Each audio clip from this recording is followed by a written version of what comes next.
Welcome to another edition of Balloonhead Live. I'm your host, per usual.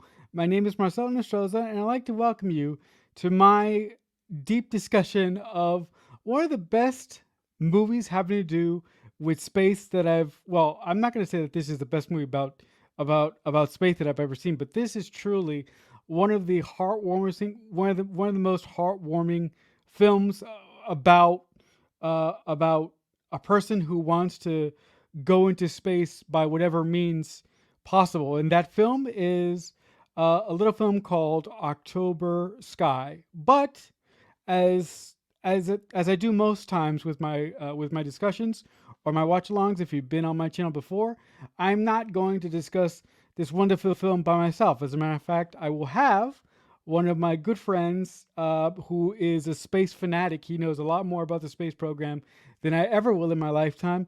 He's a wonderful human being, and I would like to welcome him to the stream. I would like to welcome Dan Decker to the stream. Welcome, Hey, Dan. hey, how's it going, Marcelo? How have you been? Good. I've been great. It's a pleasure to finally have you physically where people can see you Here on the I am. channel. Yeah, here we are, and here it is. This looks great, by the way. Yeah, Fantastic job thanks. dressing it up Thank real you. nice. Thank you. I look for those of you who have been on my channel before, you know that I've used StreamYards before, but this is the first broadcast that I've done with the paid version. So with the paid version, like Dan just said, I can dress it up a little bit and I can have Yeah. Homer and the gang in the background there. So just starting us out here, do you have any memories about the first time that you saw this film? Yeah, actually, it was. I do have a lot of really fond memories. I can't remember if we rented it or I know I didn't see it in the theater, but I can't remember if we rented it or if it was on TV or how we watched it. I know all I remember is that I watched it with my then girlfriend, now wife, contemporaneously. So it was it was in or around its release because we've been dating, we've been together for that long, 1999 film. And so I have fond memories of it, and I've watched it, maybe once or twice since, just kind of something on in the background.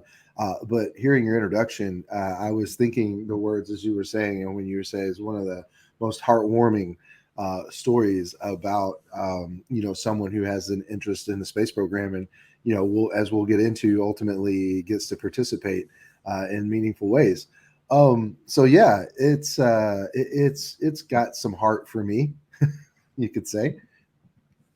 Yeah, you know what? I mean, watching the film today in preparation for this conversation, I think you put it best in one of our chats that we had recently. You were so excited about this film because you said to me that you forgot the amount of heart that it had, and Hmm. I believe the core of this film is between uh oh my god Homer Hmm. and his father, because Homer is a teenager who is a geek. He's not athletic. He's not popular with the girls. And at the start of the film, he basically, with his friends, his whole goal in life is to get on the football team so he can get a date with a girl. Right, So right. at the start of this film, I like when I first saw it, and when I saw it today, I really thought that the writer of this film and the director of this film did a fantastic job of putting us in the world that we were going to be in for the duration of this film, and also they made Homer and his friends very relatable. Right. And what I liked about the way they put the characters together too, um, is it is very much a dramatization, right? There is Homer's father, John. He is almost an archetype. He's sometimes more stubborn than you think someone reasonably would be, but it's there for the sake of you know rich enriching this story, um, because you got to have some kind of an antagonist. But you're right. The two characters, the standouts are Homer and his dad, and their dynamic, and the expectation they show very readily in the beginning of the film that Homer does not have a athletic adeptness. No, it does not. Oh, The you know he took a good beating. Yeah, yeah, especially for that football practice. Now, I absolutely love the way that they show the football practice because you see the classic football practice with the 1950 style helmets, and I'm like, did those helmets protect anything? Because those helmets looked as flimsy as hell. Yeah, they were more of a suggestion than a regulation, I think. Yeah, and I but the thing that I like about the football practice is the director does a great job of showing how over his head sort of Homer is throughout the whole process. And throughout Hmm. the whole football practice, you see Homer getting knocked down again and again and again and again. And his big brother says to one of the linemen who's actually going against Homer, "Take it easy on him." And after the first couple hits, he goes, "I thought you said you were going to take it easy." And the guy says, "I did take it easy." So I just found that to be hilarious. And he is Jake Gyllenhaal plays Homer, and he is a bit showing a bit more slide of build than his brother, his older brother. Was I think his name is Jim. Yeah, Uh, Jim, yeah. and he is turns out he's not weak, he's just not athletic. We see him later prove himself when he has to go work in the mine for a stint, that he's not weak, he's a strong person. He's just not made for football. There's different ways. Yeah, I you know what? The other thing I really enjoyed about Homer and the relationship that he has with his father, John, is that again, it's very relatable because I had a similar relationship to in some aspects with my grandfather growing up as a kid. I always felt that he didn't give me the attention or the respect that I deserved or the respect that I was owed, and for a large part of my adolescence growing up, I always felt like Homer, like I'm doing all these great things, but you're not really noticing any of it. Right. And it's kind of uh, uh, akin to that time too. Folks like John, Homer's dad, weren't known for their ability to express their affection very well, right? That's just not how that generation, at least that's not how we've been told that generation behaved. They had a pretty strict way about, they showed themselves through their hard work, and the job that they did and the pride they took into that. And so that Homer just needs that validation. And, they come to that understanding towards the end of the story, but he just needs his dad to see him for what he's capable of and not for who his dad wants him to be, right? Mm-hmm. Mm-hmm. No, and so and like you mentioned, people of that era, and especially people like John, they were hard headed, and they only expected their sons to get to a certain level in life. They never really expected their sons to go above what they achieved in life.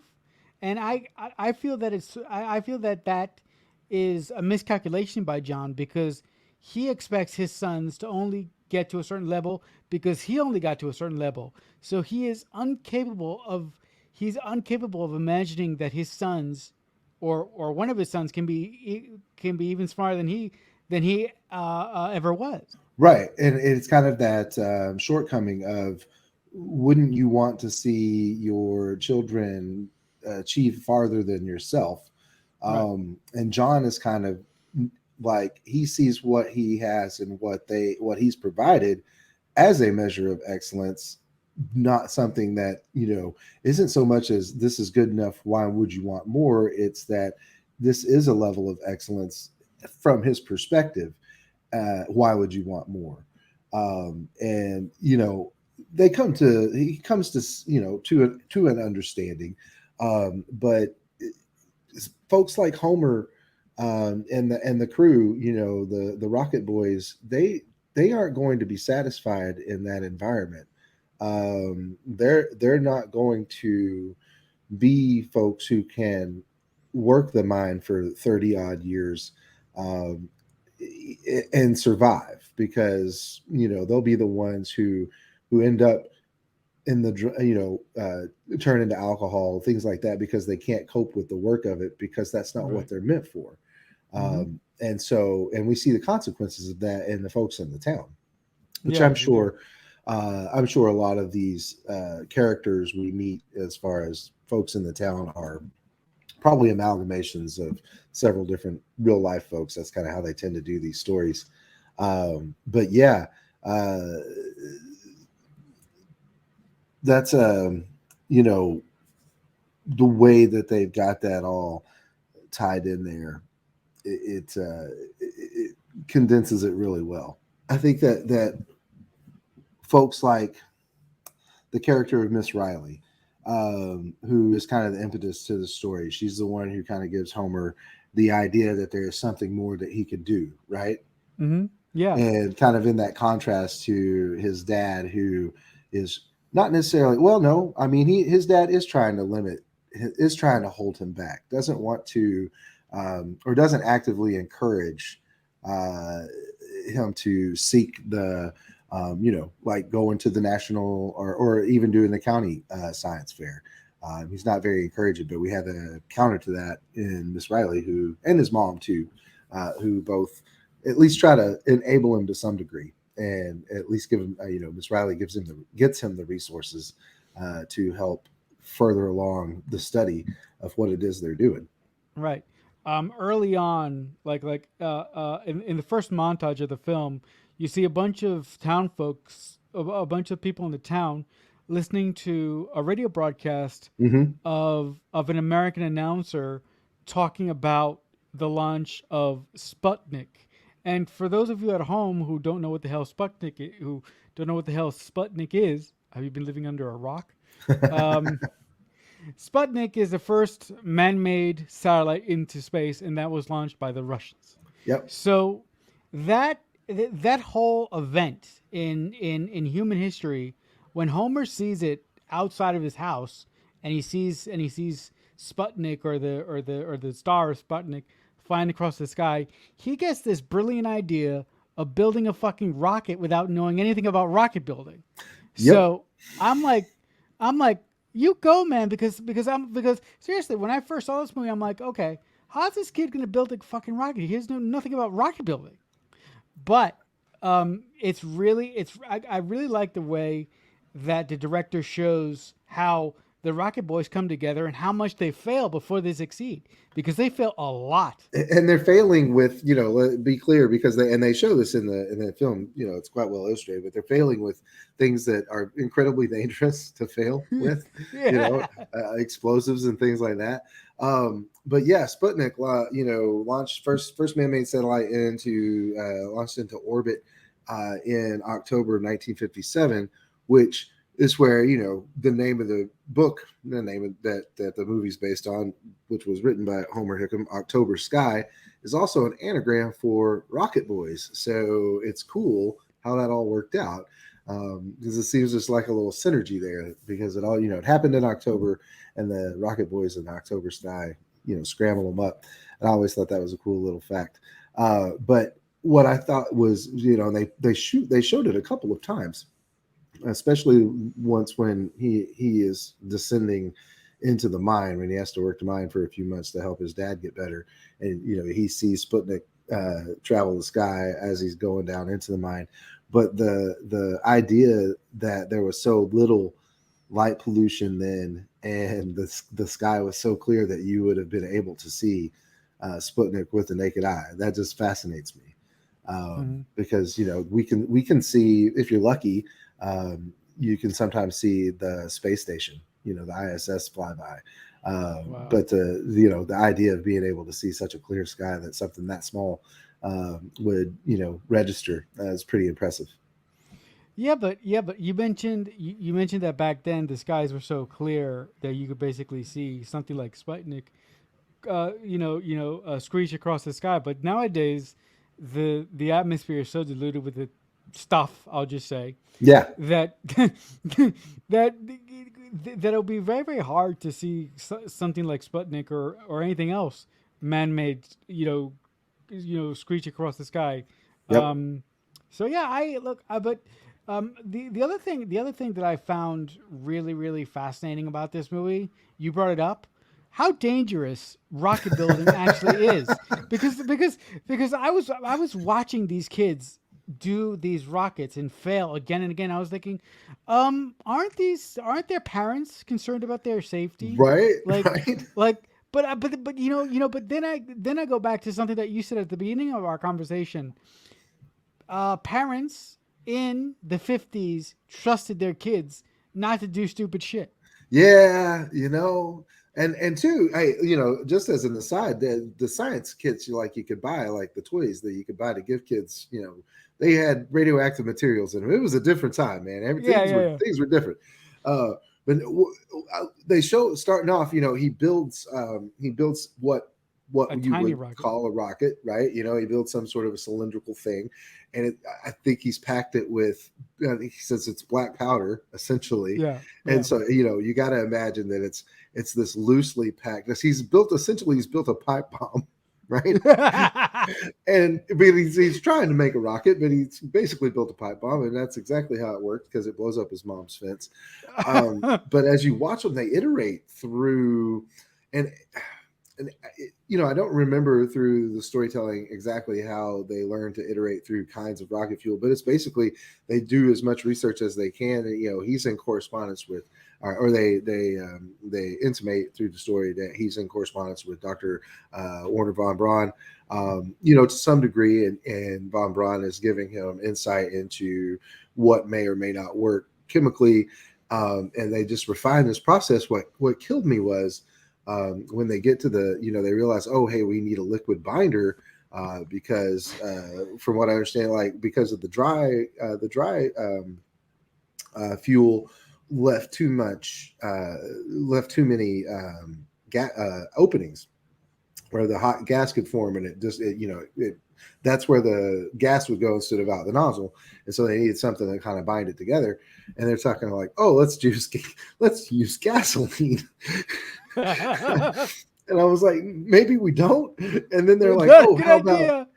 how about we need alcohol because it's more stable, et cetera, and so on. And they're like, well, we're going to need pure alcohol. We don't need that stuff they sell that has water in it. Do you know where we can get pure alcohol? And they go freaking buy some shine. They go Oh buy my god. moonshine, as you would. Oh my And that's what you see them. They have that goopy paste. god. Yeah. But They cook. yeah, just absolutely fun to watch. Don't try any of that at home, kids. Please God, do not. No, no, no, no, no. But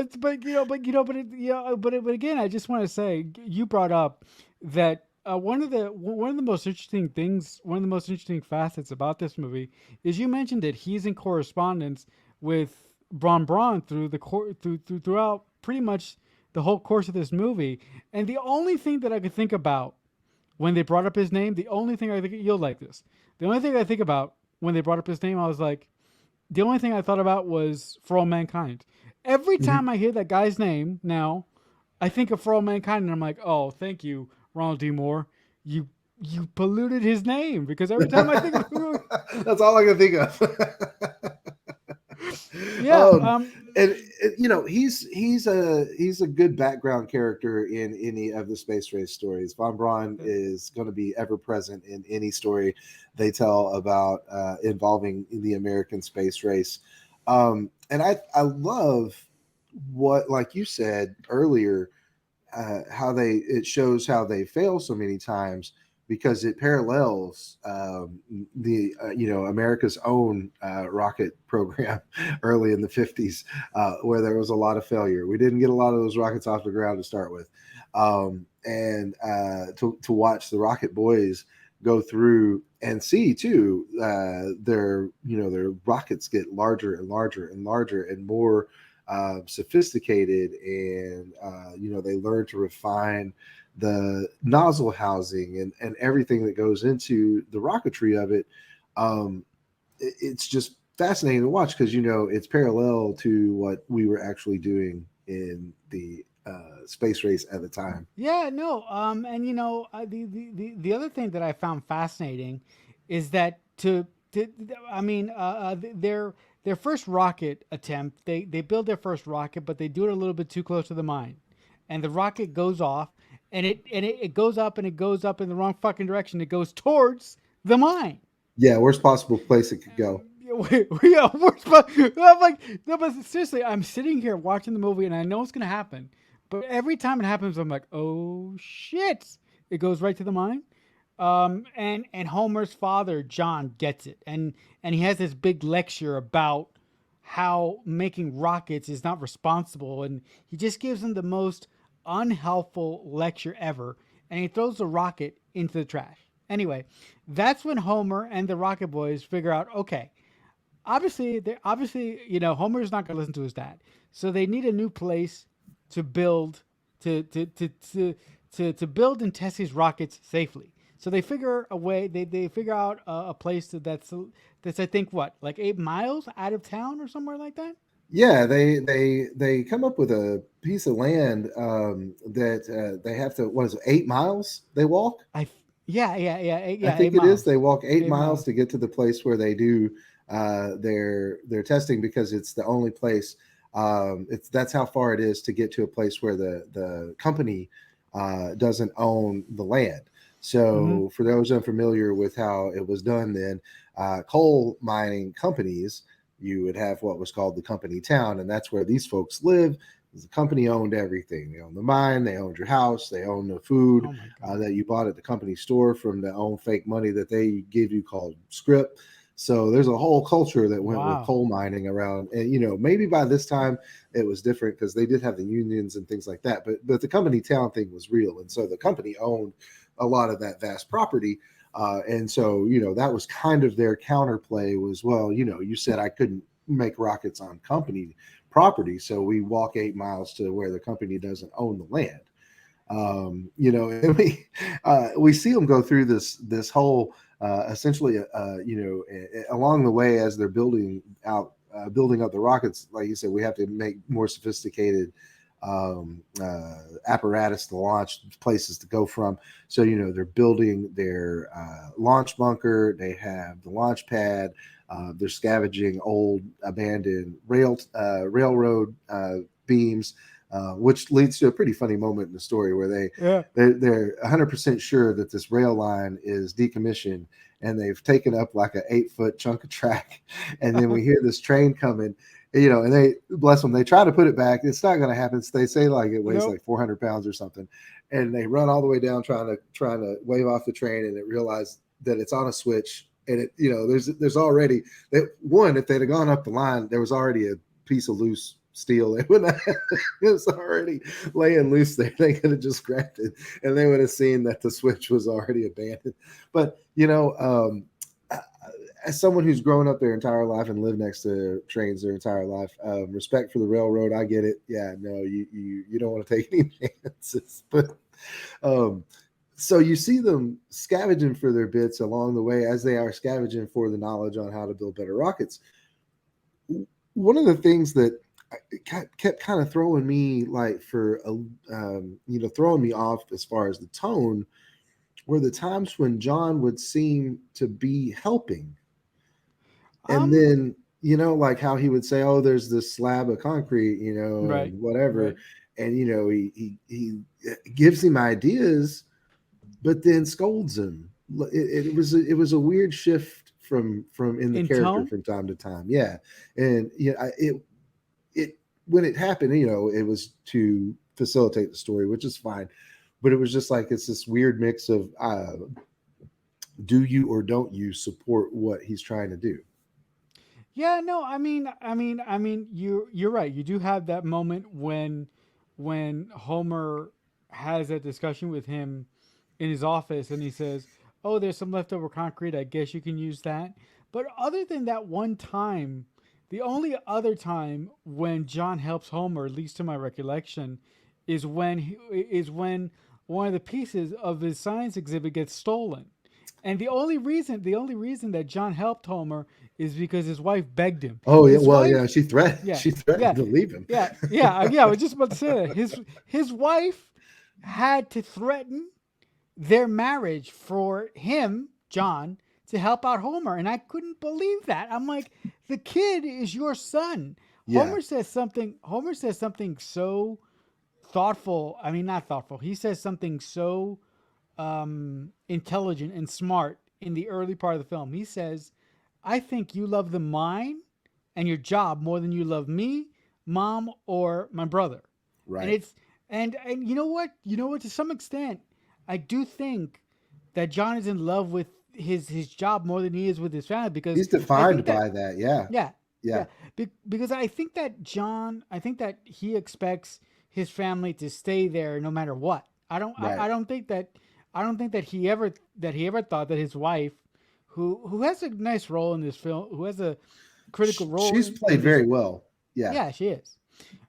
She has a critical role in this movie, but I wish that she would have had a little bit more to do.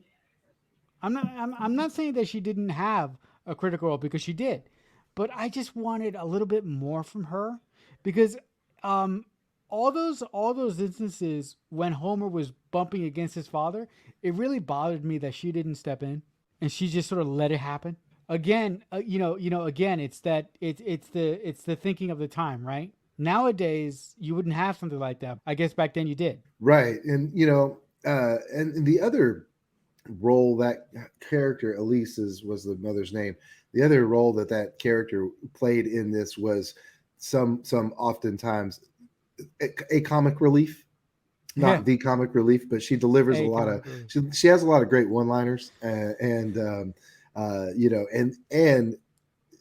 the actor just plays her with such a almost joyful spirit.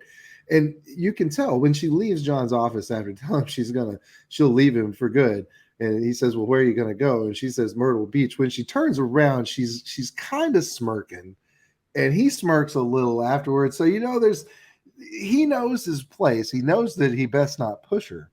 Um, but yeah, it was kind of like for John and for Homer to call him out on that the mind means more.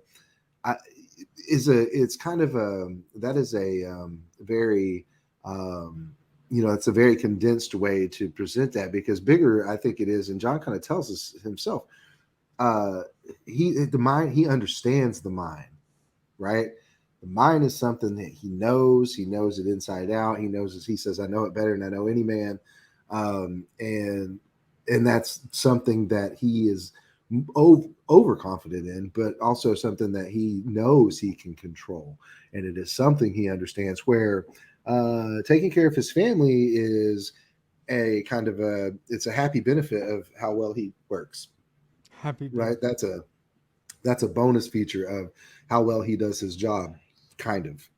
Mm-hmm. And Mm-hmm. in that regard, you know, how he shows affection for his family is something he doesn't understand, and it's something that he isn't comfortable with.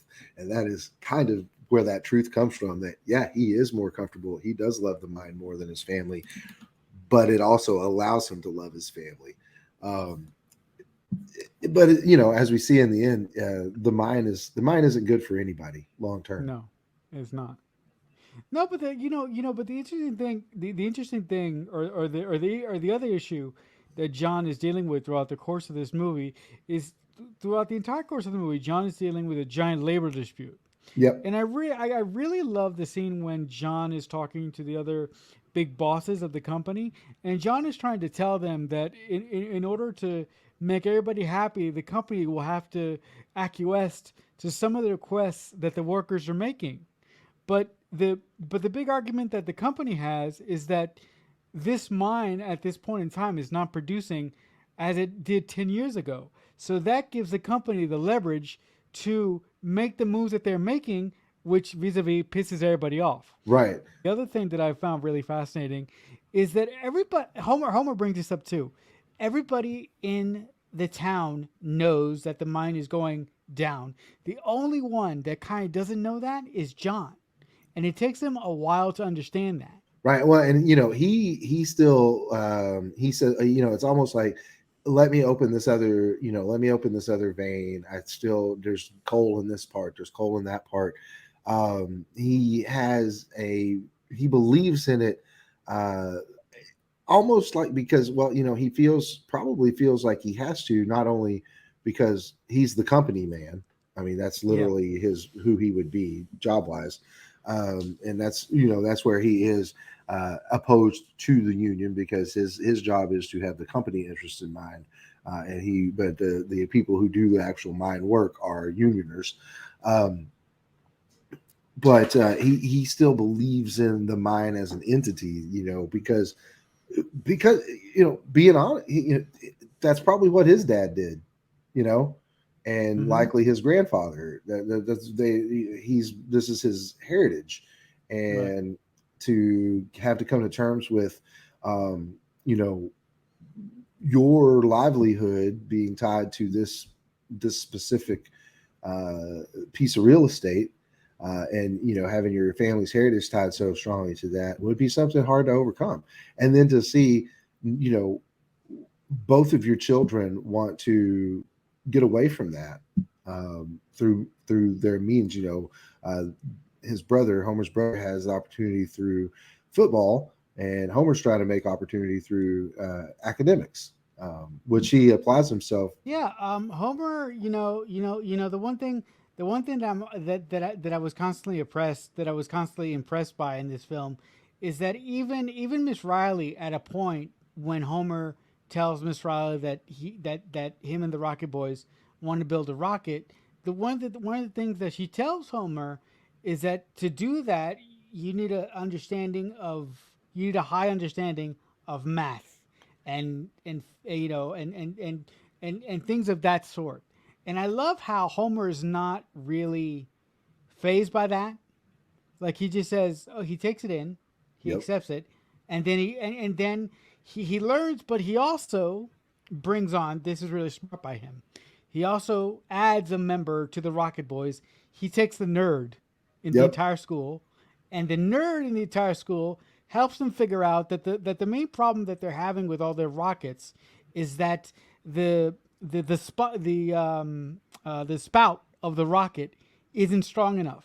yep, So that's when they decide to steal all the steel and stuff. And Homer takes it upon himself to ask two people from the machine shop to build them the cylinder for the rocket that they need. I really like the way that these kids just did stuff throughout this movie. And you know why I liked it so much? Because these days nobody would do that. right, right. They were incredibly resourceful, right? And it's looking at it from how you would relate it to something in the modern age. It was like a real world Minecraft. Yeah. They found all of the pieces that they needed. What fascinates me is how they obtained, or refined their knowledge. How did they do that? They didn't have the internet. Yeah, They didn't have books. access to the library as readily as I mean, as some would back then. And they just had, they had access to Miss Riley, the school resources, and their tenacity. Yeah, I mean, look, one of the most shocking and really it really wasn't upsetting, but I was really shocked that the educators in this school gave up on the Rocket Boys so quickly. Is during one of the test flights that the Rocket Boys do, their rocket gets blamed for starting a fire. And because of that, Homer takes responsibility for it and he gets expelled. Now, the thing that really bothered me about that is the principal of the school, he doesn't seem to have a very high opinion of any of his students that he takes care of. And I'm like, what kind of educator are you, sir? You're supposed to be molding young minds. You're supposed, and I'm like, really? Right. He didn't stick up for them at No, all. at all. Not No. one lick. And shut down any discussion that they could, and some of it, potentially for the expediency of storytelling, but Is also, dramatic. yeah, but also, for someone in that position to be that way, with students who are obviously gifted, or at least passionate, is not something you would anticipate from an educator. But it also serves the story later. Homer has that brilliant moment when at this point he's working in the mine and he's staying up late in his bed thinking about how in the hell can they find the rocket that they shut off to prove that they didn't start that fire. And I love the way he does. He takes a book and he stays up all night and he figures out the launch angle of where this rocket could possibly be. Yep. And then and then he walks halfway across town in the middle of the night, God bless him, and he finds the nerd of the group to sort of confirm his findings. Yep. And then one of my favorite scenes in the entire movie is when he busts into Mr. Riley. Is when he busts in back into the school. He goes to Mrs. Riley's classroom and he does the experiment in the classroom for the principal, Miss Riley, and all the students in the classroom. And I love what he does. It's just so good. Oh yeah, and he just and and he's like, are you able to keep up with this? You don't need me to slow down. And Yeah. what I love too, I was thinking about this because accents are hard to do, Mhm. and or hard to maintain, hard to do well, and that's one thing that Jake Gyllenhaal accomplishes throughout this film is he's Yeah. able to Very well. maintain the accent that he developed for Homer, even through moments like this when he speeds up, and to and this sound counterintuitive, but to speed up a Southern drawl Yep. is it's not something that a lot of folks can do if it's not natural to them. Now I don't know if Mhm. Jake's Southern or not, but I don't imagine. No, I don't And think so. he did that very well, without it, without him somehow going into his natural speaking voice. But Hmm. uh, yeah, that is, like you said, it's one of my favorite moments too, and that is the highlight, I think, of this film is, while it may not be like a linear or even a um, overly accurate telling of these events. It's obviously it's a fictional, or not a fictionalized, but it's a dramatized narrative of a true story. You know, and what they manage to do is they highlight the moments that matter, and those are the moments that draw you in. That's where this film has heart, because you want to root for these kids, right? They become heroes to their the other students in their school because they start to represent the potential of getting out of this town, out of Coalwood, which is, what a terrible name for a place. Cold. And But too, kind of like the rockets themselves, they keep building bigger and bigger rockets. They themselves kind of represent that continued strive to leave. Right, the farther those rockets can go, the farther these boys can go away from the confines of this coal town. And But the way he develops that, well, it's a he learns the trig to prove, hey, it could only be within this X amount of space because it only could go this far based on how long it took it to fall. And this is how gravity works. I was like, I still can't. awesome. Yeah, but I still can't believe he learned that all from a book. Yep. It's like, Yep. I mean, usually with dramatic tellings about real people who actually lived, you have to take some a creative license. I Exactly. I bet there's a lot of things in this movie that were in the book that they didn't include for time, and Right. they just wanted to streamline the events of Homer's life and the Rocket Boys' life, and to tell a compelling narrative. The other thing that I really like about this movie is because the Rocket Boys end up making a rocket that goes pretty fucking high. Yeah. They and as a result of them winning the model building competition, they all end up getting scholarships to get out of Coalwood and to do something really meaningful with their lives. They did. Yeah. According to the tail end where they kind of played us off there at the end of the film. They all went and did something other than coal, and they all went to college. It says they Yeah. all went and graduated from college. And Homer, went on to actually go to work for NASA, which I mean, that That's sounds crazy. fantastic. Yeah, absolutely. That's crazy. Um, I mean, and I wonder because they kind of shift from, you know, at the end of the film they shift from the launch of the final rocket to a liftoff of the space shuttle, and I wonder if Mhm. Homer himself worked on like any of those solid rocket boosters, because that was basically what they were building. Um, their rockets Yeah, were similar in that similar to that.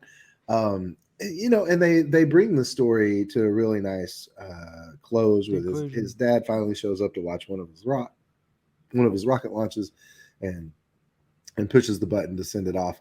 And that was a really big one. Seemed to go on for quite some way. They show people being able to see it from all around the town or all around the county as that last rocket went up.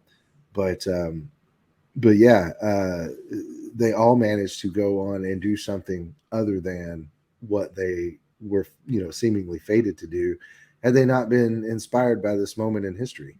No, I think you know what? I think a lot of it has. Look. I'm not gonna say that the other Rocket Boys weren't enthused in building a goddamn rocket, but I think a lot of it. I think the crux of the story really centers and is pivotal to Homer seeing the Hmm. launch of Sputnik. Because if Homer didn't see the launch of Sputnik, he wouldn't he wouldn't have gotten obsessed with Von Braun, and that wouldn't have led into building to making these rockets. Right, and you know, and like you said, the rest of the gang, the other three of the Rocket Boys, are there to have a good time. They even say so when like they kind of call it quits for a They minute kind of because of quit, yeah. the wildfire. They're like, oh, let's go do something fun, you know.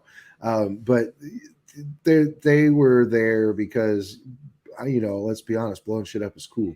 Yes. And you know they were having fun with that aspect of it, and that's not to say they weren't serious about it, but obviously Homer had the passion for it, and because that, I mean, that is what he's the one who went on to do that for a job, but also you know, it was his interest that got everyone else impassioned with it, and you kind of have, you know, you got to have a crew to run around with.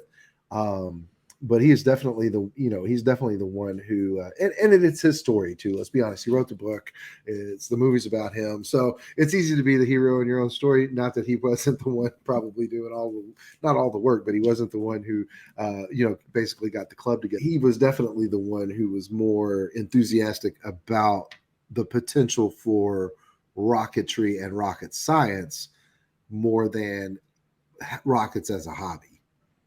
Yeah, look. I haven't read the book. I haven't really looked up any. I haven't looked online about any bios about Homer, and I don't know what really happened and what the movie told me.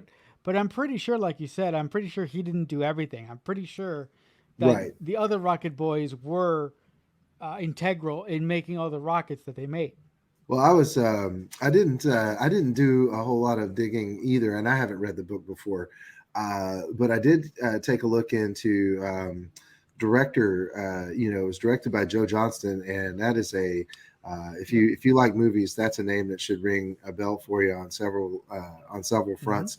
Yep. Director of quite a few notable films: Captain America: The First Avenger, Jumanji, Jurassic Park 3, and a few others. The Rocketeer, one Yes, of he my did the favorite Rocketeer. movies of all time. The Yeah. Rocketeer is a fantastic film, and Honey, I Shrunk the Kids. What? So, yeah, No way, really? yeah. According Awesome. to IMDb, Joe Johnston Awesome. directed the 1989 Disney classic Honey, I Shrunk the Kids, starring Rick Moranis and a whole That's bunch of other awesome. people. I know, right? Yeah. Yeah, I just looked. I thought it would be fun to kind of see some of the other stuff that he had done while we were talking about it, because I know you also love movies in general, Yes, not I just do. ones about space. And One's of about course, space. with Jake Gyllenhaal, and you know, I love his last name. I love saying it. I love and his sister Maggie too. But he has what I would classify as quite the esoteric filmography, and that's just looking at the films he's been in, most of which I have not seen. But the two standouts, of course. Oh, he's in The Day After Tomorrow. I've definitely seen that. That was great. That was That great. was. I love movies like that. Okay, they're just fun. I know that The you disaster movies. they're just, what do you want, right? Consider the Yeah, premise. I mean, you go in to have a good time. You're not here to win Oscars. Um, yeah, and of course, October Sky, Donnie Darko would be the other one. And then we got yeah. to It's a see really good him, one. his stint in the Marvel Cinematic Universe as Mysterio. Yep. So I thought that when I saw Joe Johnston's name pop up at the end, I was like, well, first of all, I didn't know that. I didn't retain that information. And I was like, man, I know he's done a lot of great work, and I want to be at least seemingly somewhat prepared. Going back to the movie for just a few more seconds here before we wrap things up, I really, really love, I absolutely love the score to this movie. The main score to this movie is so well done, but it is so sad and so haunting. I'm like, I have no idea who composed the music, but whoever did such a good job with the musical score to this movie. Let's see. That is Mark Isham, according to the Wikipedia. And let's see. He's done. Um, he's done quite the work. His discography on his Wikipedia IMDb, page is probably quite Wikipedia. extensive. Cool. But yeah, No, the music, and that's another thing. So I watched this with my AirPods in because yeah. sometimes I was trying to be quiet around the house, uh, and so the music is definitely something in movie storytelling overall that I think. Not to take credit away from anyone, but people who understand the importance of music in film storytelling kind of hear it differently. I think music can support the story in a way that it should be noticeable to those who are listening and passive to those who it aren't. washes over, right? And Right. some folks I just want to hear the story. They want to be told what are the actors doing and all of that, and the music is there to just be background. But something like this film, the music it lifts the story. It is part of the story. It helps come the story come along, and yeah, very well done. But I just want to I just want to add a little bit to the music part of what you were saying. I think as a person who loves composers and who loves the art of music and film, I think a good score can either enhance a movie or make it 100 times better than it actually is. I mean, I mean, take a movie like Star Wars for example, right? Star Wars is excellent, but can you possibly imagine what Star Wars would be like without Duel of the Fates playing when Dark Maul and and Obi-Wan Kenobi are having that big fight? Or can you possibly imagine the Dark Vader walking on to Princess Leia's spaceship without that booming the Dark Vader theme playing him in like his with the grand orchestra. Those moments are they cement cinema, right? Yeah. And yeah, this film stands out. Yeah, I just want to ask you just a couple more things. The one thing that I was kind of disappointed with, I wasn't disappointed, but I was kind of ashamed they didn't elaborate more on Homer throughout all this movie. He's got the rockets, he's got the thing with his family, he's got all sorts of stuff floating in the air here. But one thing that I was really upset with, they didn't really flesh out his relationship status because it's like he has two girls interested in him, and I'm like, I thought he picked the wrong one.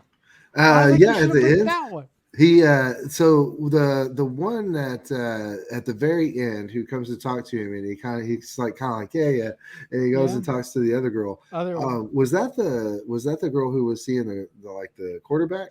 Is that what that I was?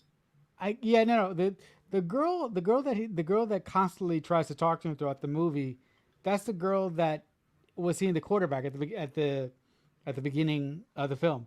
But Hmm. the other girl, I don't know if I missed something, but I don't know where she came from. I was like, where's this other, like, was she there the whole time? Right, like I don't recall specifically, but it does feel like about halfway through. But Yeah, she may have been more from the academic and side of things, yeah, right? yeah, and the Yeah, yeah, in the background she's of got things. the brain attractions. She, yeah, she's got the brain. So I mean, look. That's something very very minor, and it's not very important. But as a writer who loves to do relationship problem, who loves relationships in movies, I always appreciate it when a well rounded story gives me everything plus the cherry on top of a good narrative with a little relationship grapple put in there as the cherry on top. It pans away from him talking to the girl the last Yeah, time to the rocket, yeah, and then out of town. yeah. That's yeah. I mean, the ending of this movie is very, very. It's a horror moment, but it's also very sad because when the townsfolk are watching the rocket boys found a rocket go up, and like you said before, when the thing goes up, people around the town can see it. One of the people that sees it through the window of her hospital bed is Miss Riley. She had been battling throughout the film Hodgkin's disease, Yeah, it's and awful. played, of course, brilliantly by Laura Dern, because Laura Dern doesn't do anything but play Nope, people brilliantly. Uh, Laura Dern's amazing. and I had forgotten she's in it. And when I saw I her on the did cast too. list, I was like, oh yeah, well whatever. It's going to be great no matter what. Yeah, it's gonna be great. You know, from of course, Doctor Ellie Ellie Sattler Sadler. from Jurassic Park, and Yeah, man. you know, Admiral Holdo from Star Wars. Yep. What more do you need? I'm not kidding, folks. When she came on screen at the beginning of this movie, I was like, "Oh my God, it's Ellie Sadler! Look at that!" You did the Jurassic Park. Wrapping up now, what are some of your favorite moments in the film? I love the moments between John and Homer. Pretty much all of them, even the ones that are played. I won't say they're hammed up, but they're obviously, yeah, I'll be overacted a little, because that's what the moment calls for. Though, you know, they're well presented emotions. Like at the end when he goes and talks to his dad the last time, you know, and he's like, "Hey, look, no, Von Braun isn't my hero. You know, I just want to be half the man you are," and you know, kind of leaves it at that. That moment got me, you know, Yeah. and and Homer also stepping up as he could to, you know, he left school to go work in the mine. So while his dad healed up because he got injured in an accident, um, but the conflict that came from that, you know, because not every great moment has to be happy, right? That the conflict that came from, you know, and I kind of have to imagine how Homer felt knowing that his dad was finally proud of him, but not for the reasons that he wanted his dad to be proud of him, right? Like, Mm-hmm. I don't want you to be proud that I'm good at the mine. The conflict that came from that is so well done. Yeah. Some of my favorite moments of the film are pretty close to what you said. I love the character moments when Homer bumps against his father and tries to tell his father that he's a lot more than just a kid that will eventually stay in the town and work in the mine until he dies. I really, really identify with that because, like I said at the beginning of our little discussion here, for a large part of my adolescence growing up as a kid, I always wanted to prove myself to my grandfather to tell him that I could accomplish more and do more even with my disability. So, you know, uh, uh, it took my grandfather a long time to really see me and not see the chair or not Right. see the things that I couldn't do. Um, but with that being said, he was the guy that took me to see the movie that ended up putting the seed in my head to be a storyteller. So I There you have to go. thank him for yeah, I have to Exactly. thank him for that. Yeah. Um, but also the my favorite moment of this entire movie is the final sequence when the Rocket Boys launch their final rocket, and Homer is doing the speech in front of the crowd, and he's going down the list of the people that he's thanking, and right when he's about to thank his family, his dad shows up. And he continues the speech, but then he goes, "It's our last rocket. You have you can set it off if you want. Yep. And just the shot of Chris Cooper and Jake Gyllenhaal there, and Chris Cooper pushing the button and the rocket going off. That's the point where I look. I cry a lot in movies because Me too. I'm a very emotional guy. But that moment, pure. I was ugly cry, ugly Oh cry. yeah. Oh yeah. Um, And it's like it doesn't go off till somebody pushes the button. I'm like, oh, you showed up, Dad. yeah, You yeah, did the yeah, thing, Dad. yes, Because he was gonna thank his dad anyway, and then he sees his yeah, it dad, and he's was, all like, woo, woo, woo, woo, Yeah, no, I'm a big old softy yeah. man, and I think too, though, Marcelo, that being allowing your emotions to be close to the surface and being okay with that is part and parcel to being a good storyteller. Life is hard sometimes, and it's these moments in movies like this that give us good reasons, that happy, that healthy cry, where it's something. It reminds us of moments where we may have had a similar recognition for someone who showed up to support us when we didn't think anyone would be there, or just to surprise us in general. But yeah, I think being able to, as they say, wear your heart on your sleeve is, I think that's intrinsic to being a good storyteller. Yeah, and my last favorite scene, I just have to give this scene a little tip of the cap because watching them do it every time I watch this movie, I can't believe that they did it. When the Rocket Boys decide to, when the whole drama goes down about the Rocket Boys potentially being the primary cause of a fire, Hmm. they decide to burn down their mission control, and Yeah. Look, Homer takes a bottle like a gallon of it was probably moonshine. He lights a thing, and he throws it into like into like the viewing area that they made, Hmm. and I'm like, how dangerous is that? You know what? Dude, seriously, every time I watch this movie, I go, this would never happen today. This would never happen today. None of it. I'm like, this is Oh no. insane. Oh no, you wouldn't be able to get. You can't get most of the stuff they probably got a hold of to even try to build a rocket motor. Yeah, yeah. I'm sure. Look. I'm sure if you're a guy with connections, you probably could get some moonshine. You can get But some ha- stuff. but Yeah. half, yeah, but half the shit. You're right. Half of the crap that these Rocket Boys can get is unbelievable. It's just crazy the stuff that you could get in the '50s that you Well, they were obviously can't like get order. now. He was ordering some of it through the mail, right? Yeah, was he? What did Because like out of catalogs? yeah, because I was under the impression that they were scrounging up materials from anything they could find. As far as like additional like rocket motor materials were Right. They're yeah, catalogs. yeah. Yeah, it had to be catalogs. Yeah. So before we say goodbye, if the good folks want to catch up with you and your adventures online, what would be the best place for them to do so? You can find me on Twitter at DANDECKR. Okay, that's great. And folks, if you want to find my exploits online or my adventures, the best place to find me and the links to all my stuff. I do a lot of stuff, guys. So, but if you want to find the link to the link tree link to everything that I do, you can just search for me on Twitter. I'm at CreekFanatic88. But I would like to thank Dan for being here and having a wonderful conversation with me about this fantastic film. Thank you so much for being here. Always a pleasure. And you're welcome back anytime. Thank you. All right, guys. So that'll do it for this edition of Balloon Heads Live. Listen, guys, if you like anything that I do here on the channel, I would appreciate a comment, a like, or subscribe. I'll see you when I see you. So much happened here, and so much is about to.